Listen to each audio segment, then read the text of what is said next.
Madame, Monsieur, bonsoir et bienvenue dans ce bref tour de l'actualité. Le 19h30 fera le portrait d'Élisée Kwame, un jeune ébéniste spécialisé dans la fabrication de chaises, de lits, de tables et de statuettes. Il exerce dans la région du Gontougo où ses œuvres sont beaucoup prisées par les populations. Au début de sa carrière, le manque de matériel l'a amené à travailler avec une machette. Son courage et sa détermination ont fini par lui ouvrir de grandes portes puisqu'il vit aisément de son métier et fait la fierté des habitants d'Abokro, son village natal, situé dans le département de Kounfao. Portrait, comme je l'ai dit, à voir à 19h30. Dans un tout autre chapitre, la journée mondiale de l'écriture braille est célébrée ce 4 janvier 2024. Cette écriture a été inventée pour faciliter aux non-voyants l'accès à l'éducation. Le braille leur permet de lire et d'écrire. À l'Institut des aveugles situé dans la commune de Yopougon, les apprenants ont réussi, grâce au braille, à se surpasser. Certains parmi eux sont même titulaires de grands diplômes.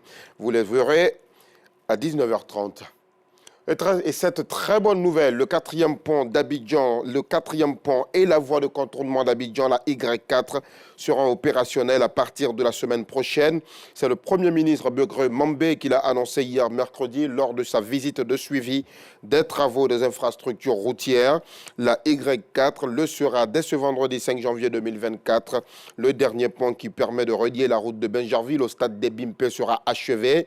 Ainsi, on pourra rallier directement la route de Benjarville au stade des Bimpé pour permettre à tous ceux qui voudraient aller regarder les matchs de la CAN d'aller rapidement. S'agissant du quatrième pont, dès le début de la semaine prochaine, les travaux seront achevés. Pour aller au plateau, on ne sera plus obligé de prendre la grande autoroute. On pourra passer tranquillement sur le quatrième pont. C'est ce qu'a dit le Premier ministre, chef du gouvernement Robert Begré Mambé, avant de demander aux ingénieurs et aux entreprises d'être très vigilants lorsque la circulation sera ouverte afin de rattraper les petits détails. Dans l'actualité internationale, c'est aujourd'hui que les Sénégalais seront situés sur le sort de l'opposant Ousmane Sonko. La Cour suprême statue sur la condamnation pour diffamation à 6 mois de prison d'Ousmane Sonko. Une décision attendue puisqu'elle pourrait compromettre les chances de l'opposant de participer à la présidentielle qui a lieu le mois prochain.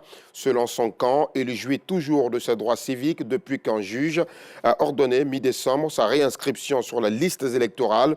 Ousmane Sonko n'était pas à l'ouverture ce matin de l'audience, mais ses avocats y étaient bel et bien. Il est emprisonné, comme vous le savez, depuis fin juillet, sous d'autres chefs d'inculpation, dont appel à l'insurrection et dénonce toutes ces affaires comme des complots visant à l'écarter de la présidentielle prochaine.